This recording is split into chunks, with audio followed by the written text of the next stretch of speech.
Justin, it's Najee. How are you? Hi, Najee. I'm well, thanks. How about you?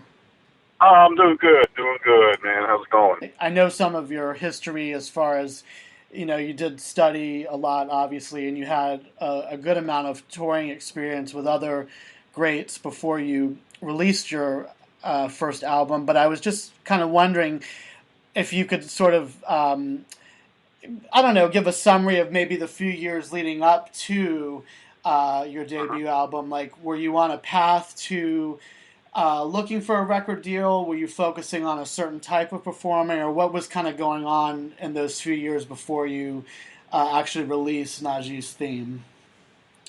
Well, I had a very sketchy time, if you will. I struggled between working with big acts such as Shaka Khan and starving.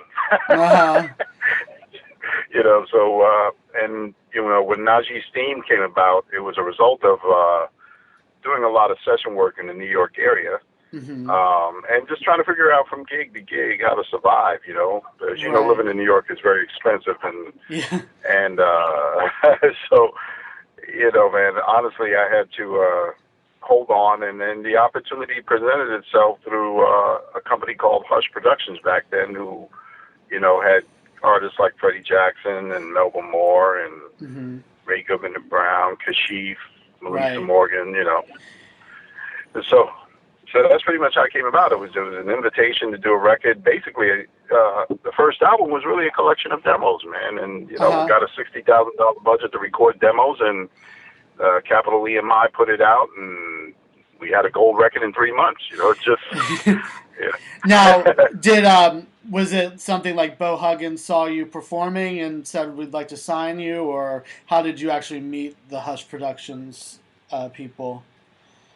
Well, actually, it was through my brother Fareed. He was doing work with them through Lilo Thomas at the time, Oh, okay. uh, um, and uh, and then I was featured on several things that they were doing back then. Like Barry Eastman was producing Freddie Jackson, the guy who wrote "You Are My Lady." Yeah. So I played on a couple of Freddie's albums at the time, and I was kind of known in the New York scene as a session musician and also a live musician that could play keyboards and things like that. So Charles, one day on one of the sessions where I played saxophone on Melissa Morgan's album "Do You Still Love Me," her debut album, Right. um, he said to me, "Man, I didn't know you played saxophone. I thought you were a keyboard player." Uh you huh. know. And I said, "No, man, I'm a sax player that just does what I have to do to eat." So and that turned into he invited me to do my first jazz album. He wanted to sign a jazz artist, and Mm-hmm. after he made that announcement to me, 2 weeks later, he called me and said he had a record for me at Capitol EMI Records, That's and that's how great. it all started. Yeah, it So, was very good. were you? Did you have a definite idea that by that point that sax was the main thing for you, or was it something that could go either way? Because obviously you play flute too, and different kinds of Yeah, sax, and the keyboards you mentioned. Was how did that kind of become the central instrument? I guess being, I guess primarily the soprano sax, right? yeah. Well, it's interesting because I'm really my development as a jazz musician has been tenor, saxophone, and flute.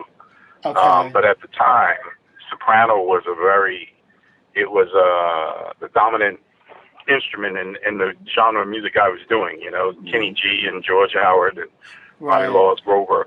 They were all playing that instrument on songs. And my brother and I, we got into an argument one day because he's a guitarist and songwriter, Yeah. and he said, "Man, you got to play soprano." And I was like, "Man, I'm a tenor sax playing flute player. That's what I do. I'm not playing that little girl horn. That's what I do." And, well, who would have it? As things would go, when I did this first record, I bought an $800 soprano saxophone. Didn't play very well in tune, Ah. and recorded a whole album with it, which sold millions. So there you have it. Now, You know? you said your evolution was tenor sax. Was there something else before the flute that you mentioned in between there? Or was it just tenor sax, flute, and then soprano sax?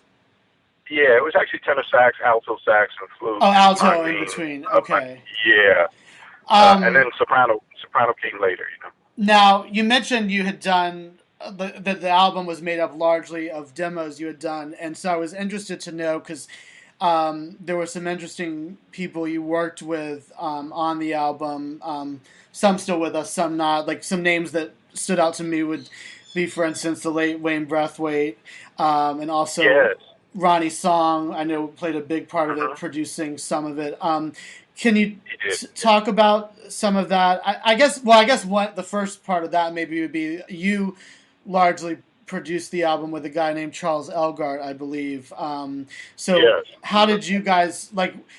What was the production like? Like, what did you like? How did you approach the songs? You know, especially those that might have been like the remakes and material submitted from outside. Well, with the exception of Charlie Algert, who was a guy I met, honestly, doing somebody else's recording, Okay. and I don't recall who it was, but I just had a good sense that we would be able to do a collaboration that would work. Mm-hmm. And in the case of the other producers, they really were R&B producers, Right. and my goal wasn't to really record a jazz album per se. They called it jazz, but it was really an R&B record using the saxophone as the voice Right. for that time. So Yeah. that's pretty much what it was.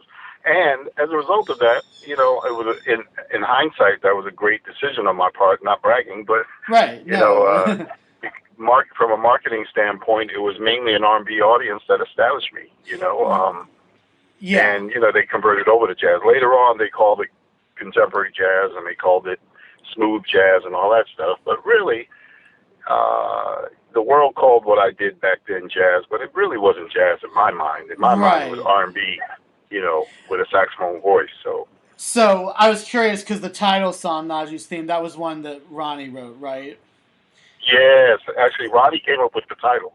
Okay. He came up with the title. So, Yeah. like, how does that work? Because obviously, okay, I'm just wondering because I'm more used to, interviewing vocalists, and so like, if you have a composer like him who gives you a song, and obviously you're gonna do your thing with it, when you go in and record it or perform it, I'm sure you make certain melodic embellishments or improv on certain things.